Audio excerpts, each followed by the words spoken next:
नमस्कार, good afternoon. स्वागत है आप सभी का आपकी मैथमेटिक्स की आज की लाइव क्लास में। मैं संदीप एक बार फिर से आप सभी का स्वागत करता हूं। कैसे आप सभी लोग? काफ़ी दिनों के बाद हम सबकी मुलाकात हो रही है और इशू आप जानते हैं, स्वास्थ्य इशू सबसे बड़ा इशू है इस समय का, जो एक चैलेंज है हम लोग के सामने। और केवल मेरे ही सामने नहीं, मुझे लगता है कि हर उस व्यक्ति के सामने जो कि आज की इस परिस्थिति में रह रहा है, सबको कहीं न कहीं से आज जो है स्वास्थ्य एक बहुत बड़ी समस्या का विषय बना हुआ है। आप देख पा रहे हैं कि आपके आस-पास लगभग लोग बीमार आपको नज़र आ रहे होंगे। स्थितियाँ बड़ी गंभीर हैं, बचने की और संभलने की ज़रूरत है।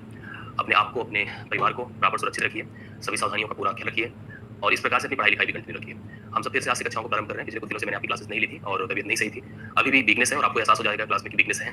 बहुत मजबूत करके अपने आप को क्लास को आज से फिर से मैं कंटिन्यू कर रहा हूँ। मैंने 2 क्लास सुबह से ली हुई है और तीसरी क्लास में आप सभी कंटिन्यू करने जा रहा हूँ। आप सभी लोग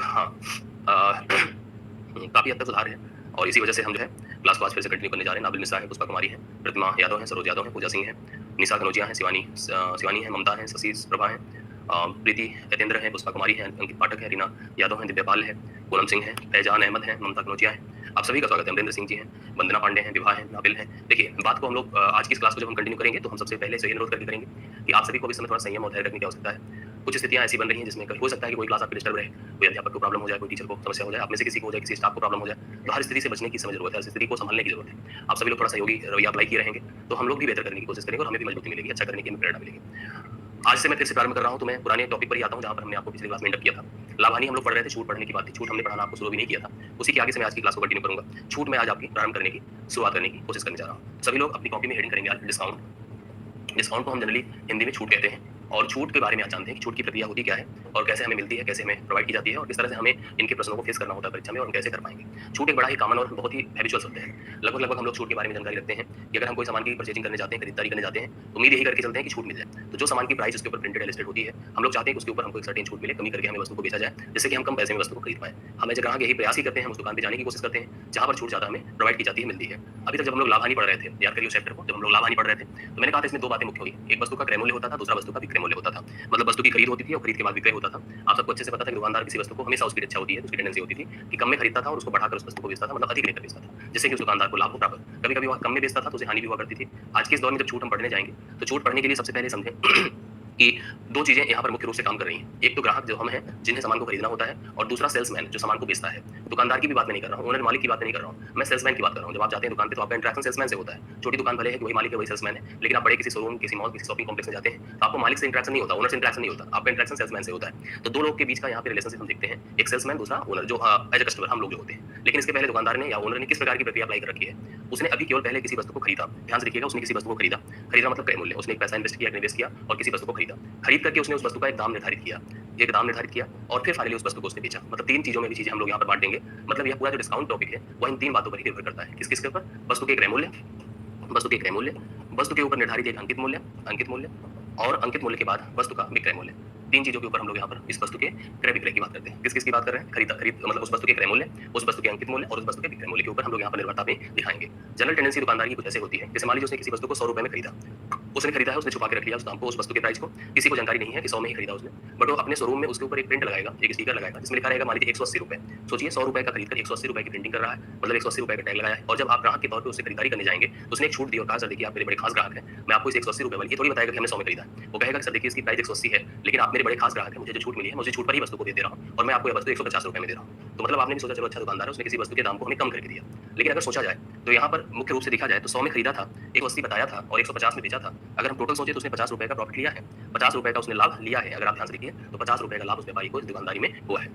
तो मतलब अगर आप फिर से शब्द 3 सोचिए, मतलब छूट की बात अगर कीजिए तो मैंने कहा छूट को पढ़ने के लिए हमें इन 3 चीजों से होकर के चीजों को रिलेट करना पड़ेगा। एक वस्तु के क्रय मूल्य, दूसरा उसका अंकित मूल्य ईएमपी जिसको मार्क प्राइस कहते हैं, तीसरा उसका एसपी सेलिंग प्राइस कहते हैं। लेकिन हमने जैसे आपसे कहा कि इस छूट को समझने के लिए, इस पूरे छूट कॉन्सेप्ट को समझने के लिए, इस छूट कॉन्सेप्ट को समझने के लिए इन 3 चीजों से आपको इंटरेक्ट होना पड़ेगा। लेकिन सबसे पहले हम लोग यहाँ पर बात करेंगे कि अगर मैं मान लो ग्राहक हूँ तो मैं दुकान में जाऊंगा सामान खरीदारी करने के लिए, तो हमें सेल्समैन मिलेगा। तो सेल्समैन और हमारे बीच का संबंध 2 का होगा, अंकित मूल्य और विक्रय मूल्य। मतलब अभी केवल हम इन दोनों पर बात करेंगे, केवल अंकित मूल्य और विक्रय मूल्य पर बात करेंगे। जब आप दुकान में सामान खरीदने जाते हैं, सेल्समैन आपको प्रिंट दिखाता है, सर देखिए इतने का प्रिंट है, 1500 का, 1200 का, 2000 का, मैं आपको एक सर्टेन % का डिस्काउंट दे रहा हूं सर, आप इसको हमसे खरीद सकते हैं।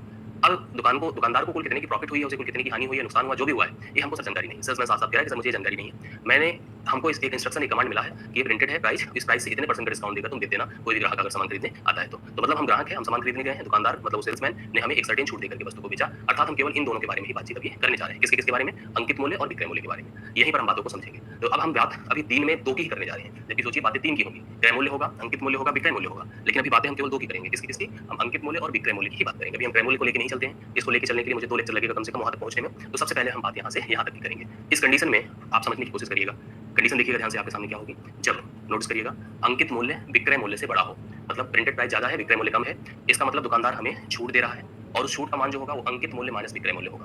अंकित मूल्य माइनस क्या होगा? विक्रय मूल्य होगा। इस छूट का प्रतिशत अगर मुझे निकालना है तो छूट का प्रतिशत आपको निकालने के लिए लिखना पड़ेगा छूट गुणे 100 बटा अंकित मूल्य।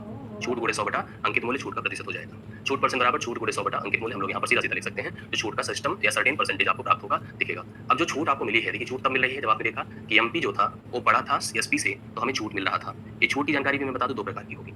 एक सामान्य एकल छूट होगी, एकल छूट होगी, और दूसरी आपकी सतत छूट होगी, जिसको हम कंटिन्यू डिस्काउंट कहेंगे। इसके बारे में मैं डिस्कशन करूंगा, लेकिन सबसे पहले हमने आपको बता दिया कि छूट हमारी 2 प्रकार की होगी। एक सामान्य छूट एकल छूट होगी, दूसरी आपकी सतत छूट होगी। दोनों छूट के बारे में आपको जानकारी दूंगा। अब देखिए स्थिति क्या हुई, हम 2 ही चीजों के बारे में भी जानकारी रख रहे हैं, अंकित मूल्य और विक्रय मूल्य के बारे में। अब सोचिए अगर मान लीजिए आप एक दुकान पे गए, दुकानदार ने हमको कहा, सर देखिए अगर आपको एक सामान खरीदना है, मान लीजिए आपको कोई बॉक्स लेना है, कोई आपको टीवी लेनी है, कोई फ्रिज लेना है, कोई भी सामान आपको परचेज करना है, तो आपने देखा कि उस वस्तु की प्राइस अगर मान लीजिए 1500 रुपए प्रिंटेड है और दुकानदार आपको 1200 रुपए में उस वस्तु को दे रहा है, मतलब उसने देखा कि 1500 की जो प्रिंटेड वस्तु थी उसको एक सर्टेन छूट देकर के वो 1200 रुपए में हमको दे रहा है। जाहिर सी बात हमको एक छूट दे रहा है और उस छूट का मान आपको दिख जाएगा 1500 माइनस 1200, अर्थात आप समझ गए होंगे 300 रुपए की छूट है। अब इस छूट का प्रतिशत अगर हमें निकालना है तो हम लिख देंगे 300 मतलब छूट गुणे 100 बटा प्रिंटेड प्राइस अंकित मूल्य। 1500 से भाग दे देंगे, 200 निकल खत्म, 3 5 15, 5 से इसको डिवाइड कर दिया। 20% की छूट यहाँ पर दुकानदार ने इस ग्राहक को प्रदान की दी है। तो 20% की छूट हमको नजर आ रही है जो कि दुकानदार यहाँ पे दे रहा है। संभवतः आप इस बात को यहाँ पर समझ पाए होंगे कि क्या स्थिति है, ठीक है। 20% की छूट। अब यहाँ पर तो कोई दिक्कत नहीं है, आराम से आप चीजों को समझ पा रहे हैं। मतलब पहली स्थिति आपके सामने स्पष्ट है कि जब हमको अंकित मूल्य दिया हो, विक्रय मूल्य दिया हो, तो हम निर्धारित या फिक्स कर सकते हैं, डिसाइड कर सकते हैं हमें कुल कितने परसेंट की छूट यहाँ पर दी जा रही है। अगली कंडीशन इसी में देखिएगा, जब अंकित मूल्य, देखिए ध्यान से, जब अंकित मूल्य और छूट प्रतिशत दिया गया हो। अब आप यहाँ पर भी कुछ नया नहीं सीखेंगे, मतलब वही चीजें हैं जो पुरानी हमने पढ़ रखी है ऑलरेडी। छूट का मतलब एक प्रकार से कमी करना होता है। जैसे मान लीजिए आप कोई सामान खरीदने गए दुकान में, दुकानदार ने आपको सामान का प्राइस बताया, तो आपने कहा सर इसकी छूट दो हमें, उन्होंने कहा भैया मैं 20% की छूट आपको दे दूंगा। तो 20% की छूट लगाने के बाद वस्तु हमें कितने में मिलेगी, मतलब उस वस्तु का जो रिड्यूस्ड प्राइस होगा वो क्या होगा। जब अंकित मूल्य दिया हो और छूट का प्रतिशत दिया हो तो विक्रय मूल्य देखिए क्या होगा, विक्रय मूल्य देखिए क्या होगा, विक्रय मूल्य हो जाएगा अंकित मूल्य गुणे 100 माइनस डिस्काउंट प्रतिशत छूट प्रतिशत डिवाइड बाय 100। जो वहां पे कमी वाला नियम लगता था वही सेम टू सेम यहाँ पर लगेगा कि विक्रय मूल्य बराबर अंकित मूल्य गुणे 100 minus discount percent divide by 100। ये जो जनरल एक बात हम लोग लगाते थे। कभी कभी मान लीजिए छूट का मान ही निकालना हो तो आप लगा सकते हैं छूट प्रतिशत जो दिया गया है, छूट प्रतिशत डिवाइड बाय 100 कर दीजिए, गुणे आप अंकित मूल्य कर दीजिए, तो आपको डायरेक्ट छूट का मान भी हमको पता चल जाता है कि छूट हमें कुल कितने की यहाँ पर मिल रही है। हालांकि हमने जैसे आपको पहले पढ़ा रखा है कि आप परसेंटेज का उपयोग करते हैं, आप भिन्न प्रोसेस अप्लाई करते हैं, आपको किसी फार्मूले को करने की जरूरत मुख्य तौर पर नहीं होती है। तो उसी तरह से हम यहाँ पर भी पढ़ाई करेंगे और उसी तरह की स्थितियों को हम लोग अप्लाई करते हुए प्रश्नों का हल कर पाएंगे। देखिए मान लीजिए मैंने कहा किसी वस्तु का मूल्य अंकित मूल्य, किसी वस्तु का जो अंकित मूल्य है सपोज करिए 5000 रुपए है।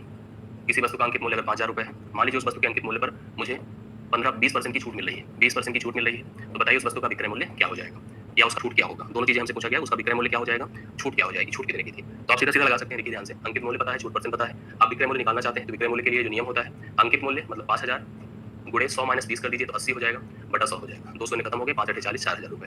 4000 रुपए उस वस्तु का क्या हो जाएगा, विक्रय मूल्य हो जाएगा। अगर हमें छूट का मान निकालना होता तो डायरेक्ट हम कर सकते थे, यहीं से आप समझ गए होंगे कि 5000 से 4000 हुआ मतलब 1000 की छूट है, या मैं लिख देता कि छूट परसेंट बटा 100 गुणे अंकित मूल्य 5000।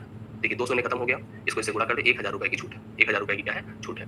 यह प्रोसेस है, यह तरीका है, यही परिस्थितियां हमें मिलेगी फेस करने को और इसी तरह से हम प्रश्नों का हल भी कर पाएंगे। अब बातों को समझिए जो हम बताने आपको जा रहे हैं, ध्यान से देखते जाइएगा, आपको सब चीजें स्पष्ट होती चली जाएंगी। अब आपने देखा कि जैसे उस वस्तु का अंकित मूल्य 5000 था और उस पर जो छूट हमें दी गई थी वो 20% की दी गई थी, सामान्य छूट थी। आराम से आप इस तरह की छूट को अप्लाई कर सकते हैं। छूट दी गई थी वो आपकी 20% थी, हमसे उस वस्तु का विक्रय मूल्य पूछा था। देखिए आपने पढ़ा है, जैसे पढ़ा है, ठीक है, हाँ जैसे पढ़ा है उसी प्रकार से हम लोग यहाँ पर करते हैं। ध्यान देखिए 20% आप जानते हो 1/5 होता है, क्या होता है 1/5, तो 5 यहाँ पर उस वस्तु का प्रिंटेड प्राइस। देखिए हमेशा सोचा करिए जिसके ऊपर छूट है, जैसे छूट हमेशा किस पर दी जाती है, अंकित मूल्य पर दी जाती है, तो अगर आपने परसेंटेज को भिन्न में कन्वर्ट कर लिया उसका जो हर होगा वो अंकित मूल्य होगा और जो ऊपर का मान होगा वो आपकी छूट होगी, ठीक है। तो 5 रुपए की वस्तु पर मतलब एक तरह से कुछ ऐसी कहानी बन गई कि ग्राहक को दुकानदार ने वस्तु का दाम 5 रुपए बताया, जैसे कहेगा कि 5 रुपए भैया प्राइस है, 1 रुपए की छूट हम करेंगे, अर्थात उस वस्तु को कितने में बेचूंगा मैं, विक्रय मूल्य उसका 4 रुपए हो जाएगा। मतलब 5 रुपए वाली जो वस्तु है जिसका मूल्य हमने आपको 5 दिखाया है, मैं 1 की कमी करूंगा और उस वस्तु को हम आपको 4 रुपए में बेचेंगे। तो हमने कहा 5 का मूल्य क्या है, तो आपको अगर 5 का मूल्य तो 5000 है, मतलब अंकित मूल्य क्या है 5000 एक्चुअली। अब हमसे अगर छूट केवल पता करना है तो छूट मतलब 1 का मूल्य क्या होगा, तो भाई जब 5 सामान का दाम अगर 5000 है, 1 सामान का दाम 1000 होगा, यही छूट हो गया अगर पूछा है तो। और हमसे पूछा अंकित मूल्य, विक्रय मूल्य क्या होगा, विक्रय मूल्य 4 है, तो 4 बराबर आप 4 से गुणा कर दें, 4000 विक्रय मूल्य हो गया। इस तरह से हम वस्तु का विक्रय मूल्य, उसकी छूट, उसका सब कुछ हम लोग यहाँ पर निकाल सकते हैं, आराम से बता सकते हैं। ये प्रश्न का एक सिस्टम है जो हम लोग वहाँ पढ़ते थे, वही सेम टू सेम यहाँ भी पढ़ रहे हैं। इसमें कुछ नया हम लोग को नहीं दिख रहा है कि कुछ बातें ऐसी नहीं है जो एकदम से नहीं नजर आएंगी। अगर दिमाग से आप सोचोगे ना तो आपको वही जो कमी वाला सिस्टम था, जो वहाँ पर हम लोग लाभ हानि में पढ़ते थे, हानि का जो प्रोसेस था, वही सब कुछ तो यहाँ भी है। बस दिमाग में सेट कर लो कि यहाँ पर कौन बेस है, किसके ऊपर चीजें अप्लाइड है, कितनी अप्लाइड है, यही सारी बातें हम लोग यहाँ पर सोचकर चलेंगे। अब जैसे देखिए, मान लीजिए किसी वस्तु का अंकित मूल्य, पूरी बात को समझिएगा, किसी वस्तु का अंकित मूल्य मान लीजिए मैंने कहा कि 20,000 रुपए, कितना है 20,000 रुपए। एक दुकानदार उस पर छूट दे रहा है 25% की, 25% की छूट दे रहा है। आप ही बताओ उसका विक्रय मूल्य क्या हो जाएगा, उसका विक्रय मूल्य क्या हो जाएगा, कितने रुपए में वस्तु को बेचेगा। 25% की छूट देकर 20,000 रुपए वाली वस्तु के ऊपर अगर वो 25% की छूट दे रहा है तो उसने वस्तु को कितने रुपए में बेच दिया, उसका विक्रय मूल्य हमको बताना है। अब आप लोग जो बता सकते हैं बता दीजिए आराम से। 25% क्या होता है, 25% 1/4 होता है। 4 उसका एमपी होगा, अंकित मूल्य होगा। 1 की छूट होगी, 1 की छूट होगी, 4 में 1 घटेगा तो इसका विक्रय मूल्य क्या हो जाएगा बताएं, 3 हो जाएगा। 4 में जब 1 घटेगा तो उसका विक्रय मूल्य 3 रुपए हो जाएगा। मतलब जो 4 है वो बराबर 20,000 है। 4 है 20,000, हमसे विक्रय मूल्य अर्थात 3 का मान बताना है, क्या होगा सोचिए। 4 से डिवाइड करिए, 4 पंचे 20, 5,000 हो गया। 5,000 गुणे 3 कर दीजिए 15,000, तो उस वस्तु का विक्रय मूल्य कितना हो गया 15,000। तो 15,000 उसका विक्रय मूल्य हो गया। आप साफ साफ समझ पा रहे हैं कि छूट यहाँ पर 5,000 की उसको प्राप्त हो रही है। इस तरह से हम लोग सिस्टम को अप्लाई कर सकते हैं, प्रश्नों को पढ़ सकते हैं और ऐसे प्रश्नों का हल भी आराम से कर सकते हैं। मैं एक नंबर और ले रहा हूँ, आप लोग उसको लिखिए और बताइए मुझे। किसी वस्तु का जो अंकित मूल्य है, मान लीजिए 3,452 ऐसे लिखा, देखिए 34,521 रुपए है। किसी वस्तु का अंकित मूल्य इतना है। इस वस्तु के अंकित मूल्य पर एक छूट दी जा रही है 33.1/3% की। 33.1/3% की छूट दी जा रही है। वस्तु का विक्रय मूल्य आपको बताना है। अब जो लोग कर सकते हैं इसको हल करें। मैंने कहा कि किसी वस्तु का जो अंकित मूल्य है वो है 34,521 रुपए। छूट जो मिल रही है 33.1/3% की मिल रही है, ठीक है। हाँ, तो बताइए इस प्रश्न का हल बताइए, इसका अंकित मूल्य, इसका विक्रय मूल्य क्या हो जाएगा। बताइए कितना हो जाएगा। 33.1/3% क्या होगा बताएं। आप सब जानते हो कि इसका मान 1/3 होगा। 1/3 में 3 क्या है, अंकित मूल्य है। 1 यहाँ पर छूट है, 3 के अंकित मूल्य पर 1 की छूट है। 3 में से 1 घटा दीजिए तो 2 इसका विक्रय मूल्य हो जाएगा। 2 क्या हो जाएगा, विक्रय मूल्य हो जाएगा। हम कहते हैं 3 बराबर 34,521, 3 बराबर 34,521। और हमें निकालना क्या है कि अगर हम 3 में से 1 घटा दे 2 तो 2 बराबर क्या होगा। 3 से देखिए इसको काटिए, 3 1 3, 3 1 3, 3 5 15, 3 7 21, 7 2 से गुणा करिए, 2 7 14, 1 2 5 10, 2 1 2 1 3, 2 1 2, 23,014 रुपए। 23,014 रुपए देखिए सभी ने, बरसराय ने, करिश्मा ने, पुष्पा ने, गरिमा ने, अमरेंद्र ने, रिया ने, विनय ने, सभी ने लगभग हमें सही उत्तर बताया है। और इस प्रश्न का आपका 23,014 हो गया। 23,014 रुपए आप सभी एकदम स्पष्ट बताया। देखिए इस तरह से चलो ठीक है कि हमको, अगर हम दुकान पर गए और आप थोड़ा सा पढ़े लिखे हैं तो आपको दुकानदार ने जो वस्तु का प्राइस बताया और छूट का परसेंट बताया, तो आपने अपना वस्तु का विक्रय मूल्य पता कर लिया। उसके लिए विक्रय मूल्य, खुद के लिए विक्रय मूल्य आपने पता कर लिया कि आपको फाइनली कितना पेमेंट करना पड़ेगा उस सामान के लिए। कभी कभी एक ऐसी स्थिति आती है जब सामान का पेमेंट हमको पता होता है। जैसे हमसे दुकानदार कह देता है कि सर देखो प्राइस तो कुछ और है, लेकिन हम आपको इतने परसेंट की छूट देकर इतने में वस्तु को बेच दे रहे हैं। मतलब वस्तु की विक्रय मूल्य हमको दे दे रहा है, बता दे रहा है, छूट का प्रतिशत भी बता दे रहा है। ऐसे समय पर हमको निर्धारित करना होता है कि वस्तु का अंकित मूल्य कितना था। मेरी बात को समझिए। अगली कंडीशन में जो यहाँ पर लेने जा रहा हूँ उसको नोट करिएगा। जब वस्तु का अंकित मूल्य, अंकित मूल्य तथा छूट प्रतिशत दिया गया हो। आप समझ गए होंगे कब ये स्थिति कब होती है। ये स्थिति तब होती है जब वस्तु का अंकित मूल्य जो प्रिंटेड प्राइस हो और साथ साथ उसके ऊपर छूट का प्रतिशत, दोनों चीजें हमारे पास हमको दी गई हो।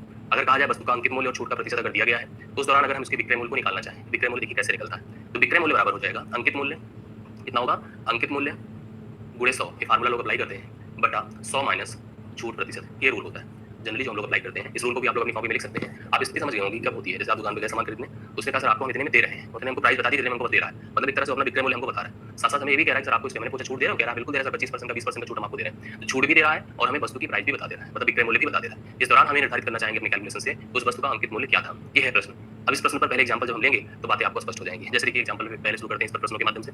किसी वस्तु को एक दुकानदार ने, ध्यान से देखिएगा, किसी वस्तु को एक दुकानदार ने 40% की छूट देकर, 40% की छूट देकर, एक दुकानदार ने किसी वस्तु को 40% की छूट देकर 2400 रुपए में बेचा। 2400 रुपए में बेचा। एक दुकानदार ने किसी वस्तु को 40% की छूट देकर 2400 रुपए में बेचा। उस वस्तु का अंकित मूल्य बताइए। उस वस्तु का अंकित मूल्य बताइए क्या होगा। उस वस्तु का अंकित मूल्य क्या होगा ये आपको बताना है। एक दुकानदार ने किसी वस्तु को 40% की छूट में 2400 रुपए में बेचा। उस वस्तु का अंकित मूल्य हमें बताना है। प्रिंटेड प्राइस नहीं बताना है, एमपी बताना है, अंकित मूल्य बताना है, ये बताना है, ठीक है। उस वस्तु का, हाँ जाने मत, क्या गलत बताएं। चलिए 40% की छूट देकर 2400 रुपए में बेचा। उस वस्तु का अंकित मूल्य हम लोग को निर्धारित करना है कि कितना होगा। अब आप सभी लोग इसको समझने की कोशिश करिए। जैसे भी देखिए जो फार्मूला लिखा है अंकित मूल्य का, चाहे उसको लगाएं। तो फार्मूला है विक्रय मूल्य जो कि 2400 है, गुणे 100 करेंगे, बटा 100 माइनस डिस्काउंट करेंगे, 100 में से 40 निकाल देंगे, 60 हो जाएगा। 1 शून्य 6 चौके 24, 4 1 शून्य बढ़ा, 40 को 100 से गुणा कर दीजिए, 4000 रुपए। उस वस्तु का अंकित मूल्य कितना हो गया, 4000 रुपए। तो 4000 रुपए यहाँ पर इस प्रश्न का हल हो गया। लेकिन अगर हम इसको अपने उसी परसेंटेज वाले प्रोसेस से ही हल करते हैं तो थोड़ा सा परसेंटेज में शब्द कैसे रिलेट करेगा इसको समझिए। परसेंटेज में, हाँ एमपी का फुल फॉर्म होता है marked price. Marked price, mark मतलब आप समझ रहे हैं, अंकित, मार्क मतलब अंकित, प्रिंटेड प्राइस आप कह सकते हैं। तो जो भी आप शब्द सोचिए वही चीज आप कह सकते हैं, इसको अंकित मूल्य कह रहे हैं हम लोग फिलहाल। 40% की छूट थी। 40% की छूट मतलब 40% होता क्या है, 2/5। मतलब ये हो गया कि जो 5 रुपए अगर उसका एमपी है, मार्क प्राइस है, अंकित मूल्य है, तो 2 रुपए की छूट है। जैसे अगर 5 रुपए प्रिंट है तो 2 की छूट है, मतलब विक्रय मूल्य कितना हो जाएगा, विक्रय मूल्य हो जाएगा 5 में से 2 घट करके 3 हो जाएगा। अब देखिए इस प्रश्न को पढ़ते जाइए, इसने हमको विक्रय मूल्य दिया है, विक्रय मूल्य मतलब इस 3 का मान दिया है, और हमसे इस अंकित मूल्य अर्थात 5 का मान हमसे पूछ रहा है। तो 3 बराबर इसने हमको दिया है 2400, 3 बराबर दिया 2400, 5 बराबर हमसे पूछ रहा है कि इसका अंकित मूल्य क्या होगा। 3 8 24, 800, 800 गुणे 5 कर दीजिए 4000। उस वस्तु का अंकित मूल्य कितना होगा, 4000 रुपए। तो 4000 यहाँ पर इस प्रश्न का आंसर होगा, जो कि आप लोगों ने सही आंसर के तौर पर बताया है। ठीक है, तो मेरे ख्याल से बातें स्पष्ट हुई होंगी कैसे हम लोग इस तरह के प्रश्नों का हल कर पाएंगे। एक और मैं प्रश्न डिसाइड कर ले रहा हूँ, आप सभी लोग उत्तर बताने की कोशिश करिएगा, जिसका हो जाए जरूर स्पष्ट करिए। हाँ, किसी वस्तु को 9 सही 1/11% की छूट पर, 9 सही 1/11% की छूट पर 5000 रुपए में बेचा गया, 5000 रुपए में बेचा गया। देखिए ध्यान से, किसी वस्तु को 9 से 1/11% की छूट पर 5000 रुपए में बेचा गया, उस वस्तु का अंकित मूल्य बताइए, अंकित मूल्य बताइए क्या होगा। अब देखिए यहाँ पर अगर आप फार्मूला लगाने लगेंगे ना तो जल्दी चीजें स्पष्ट नहीं होगी, समझ में बातें नहीं आएंगी। इसलिए यहाँ पर आपको वही जो प्रोसेस है, जो फ्रैक्शनल प्रोसेस है, उसी को लगाने से ही चीजें स्पष्ट हो पाएंगी। हमने कहा कि दुकानदार है, उसने किसी वस्तु को 5000 रुपए में तब बेचा भी है और हमसे कह रहा है सर हमने आपको 9 से 1/11% की छूट भी दी है। तो मुझसे पता करना है, मुझे बताना है कि उस वस्तु का प्रिंटेड प्राइस क्या था, अंकित मूल्य क्या था, ये हमको आपको निर्धारित करना है। 9 से 1/11 मतलब क्या होता है, 1/11 होता है, इसका मतलब 11 उसका प्रिंटेड प्राइस है, एक उस पर छूट है, मतलब जो प्रिंटेड प्राइस उस पर एक की छूट है, तो 11 में से 1 घटा दे 10 उसका विक्रय मूल्य हो जाएगा, 10 विक्रय मूल्य हो जाएगा। इस 10 का मान किसके समतुल्य है, 5000 के। 10 का मान किसके समतुल्य है, 5000 के, और आपको 11 का मान निकालना है। ठीक है, 100 खत्म, 500 को 11 से गुणा कर दीजिए, 11 पचे 55, 5500 रुपए उस वस्तु का प्रिंटेड प्राइस था। अंकित मूल्य क्या हो गया, 5500। ठीक है, 5500 इस प्रश्न का सही उत्तर होगा। आप सभी लोग यहाँ पर लगा सकते हैं इस प्रश्न का करेक्ट आंसर। मेरे ख्याल से आप सभी लोग स्पष्ट तौर पे इस प्रश्न का हल भी कर पा रहे हैं ना, कोई कंफ्यूजन किसी को नहीं हो रही होगी। और एक दो कर लेते हैं जिससे कि और चीजें यहाँ पर स्पष्ट हो जाए। चलिए क्वेश्चन और उठाइए। आपसे कहा गया कि एक दुकानदार ने किसी वस्तु को 28 सही 4/7% की छूट पर, 28 सही 4/7% की छूट पर 3000 रुपए में बेचा, 3000 रुपए में बेचा। ये प्रश्न देखिए, एक दुकानदार ने किसी वस्तु को 28 सही 4/7% की छूट पर, 28 सही 4/7% की छूट पर 3000 रुपए में बेचा, उस वस्तु का अंकित मूल्य बताइए क्या होगा, अंकित मूल्य क्या होगा। ये ध्यान से देखिएगा इस प्रश्न का हल क्या होगा। मैंने कहा कि एक दुकानदार ने किसी वस्तु को 28 सही 4/7% की छूट पर 3000 रुपए में बेचा, उस वस्तु का अंकित मूल्य आपको बताना है क्या हो जाएगा। 42 रुपए, 42 रमाकांत भारद्वाज, रोहित सिंह, अमरेंद्र सिंह भदौरिया, पुष्पा कुमारी, अनिष्का, अतुल पांडे, शिवानी यादव, संदीप कुमार यादव और करिश्मा कुमारी, बजरंगी। हाँ, सविता ने कोई क्वेश्चन पूछा सर 14% डिस्काउंट पर एक टॉय को इतना बेचा गया, तो बढ़िया तो है, 14% डिस्काउंट पर आप 215 में बेचा गया है, आराम से आप कर सकते हैं। ठीक है, उस पर लगा दीजिए जैसे भी कर रहे हैं इसी तरह से। 42 अभी तक के प्रश्न का हल आया हुआ है जो आप लोग बता रहे हैं, मैं आपको एक बार समझा देता हूँ, ध्यान से देखिएगा। 28 सही 4/7 आपको पता है कि कितना होता है, 2/7 होता है, 2/7 होता है, क्योंकि 14 सही 2/7 आपका 1/7 होता है, 28 सही 4/7 2/7। 7 उसका जो है एमपी है, मार्क प्राइस है, 2 की छूट है, 7 के प्राइस पर 2 की छूट है, 7 में से 2 घटा दीजिए, 5 उस वस्तु का क्या हो जाएगा, विक्रय मूल्य हो जाएगा। 5 उसका विक्रय मूल्य है, 5 अगर विक्रय मूल्य है तो 5 का मान 3000 के बराबर है। आपको 7 का मान पता करना है, आराम से आप बता सकते हैं इस प्रश्न का हल। 5 30 है, 600 है, 6 गुणे 7 है 4200, तो 4200 इस प्रश्न का हल हो गया। देखिए इस तरह से आप लोग ऐसे प्रश्नों को हल कर सकते हैं जो कि परीक्षा में पूछे जाते हैं। तो अभी तक आपने क्या सीखा, आपने सीखा कि हम अगर एक दुकानदार हैं, हम एक ग्राहक हैं, हम किसी एक सेल्समैन के पास पहले मतलब एक दुकान में जा रहे हैं कोई सामान खरीदने, तो हमें एक सेल्समैन मिलेगा जो कि किसी वस्तु के मार्क प्राइस को, अंकित मूल्य को हमें दिखाएगा, अंकित मूल्य को दिखाएगा, अंकित मूल्य को दिखाएगा और वस्तु को बेचेगा, विक्रय मूल्य को बताएगा। तो अभी तक हम इन दोनों प्रक्रियाओं में काम कर रहे हैं। इसमें हमको छूट एहसास हो रहा है कि छूट दी जा रही है, कभी छूट का यूज करके हम विक्रय मूल्य निकाल रहे हैं, कभी विक्रय मूल्य का उपयोग करके, छूट का उपयोग करके हम अंकित मूल्य निकाल रहे हैं, और एकल छूट की बात अभी तक हम कर रहे हैं। सतत छूट की प्रक्रिया इसके आगे क्लास में होगी। अभी थोड़ा सा समय ऐसा है कि वीकनेस मुझे है, आप समझ रहे होंगे कि बहुत ज्यादा टाइम तक मैं खड़े नहीं हो पा रहा हूँ, अभी तक की जो स्थिति है, इसलिए थोड़ा सा अभी सपोर्ट कर लीजिएगा, चीजें फिर से रिदम में आ जाएगी, फिर उसी एफिशिएंसी के साथ हम लोग काम करेंगे। लेकिन अभी के वक्त में आपको थोड़ा सा बैलेंस करने की जरूरत है। अगली जो क्लास में लेकर आऊंगा उसमें सतत छूट की बात मैं आप लोगों को समझाऊंगा कि जैसे अभी एक छूट आपको दी जा रही है, एक से ज्यादा छूट जब दी जाएगी तो कौन सी यहाँ पर बेस्ट होगी, ग्राहक के अच्छे के लिए कौन सी अच्छी होगी, दुकानदार के लिए कौन सी अच्छी होगी, कैसे कैसे प्रश्न आएंगे, इन सब को लेकर के हम नेक्स्ट क्लास से कंटिन्यू करेंगे। ठीक है, इतना आज करिए, सपोर्टिंग करिए, थोड़ा सा समझते चलिए, हम लोग अब फिर से प्रक्रिया में रहेंगे, ब्रेक नहीं करने का कोई टर्म रहेगा, आगे मैं नेक्स्ट क्लास में कंटिन्यू करूंगा। आज के लिए इतना ही, थैंक यू सो मच, धन्यवाद जुड़ने के लिए। कल फिर तैयार रहिएगा अपने टाइम पर अपने सेशन में। Thanks so much.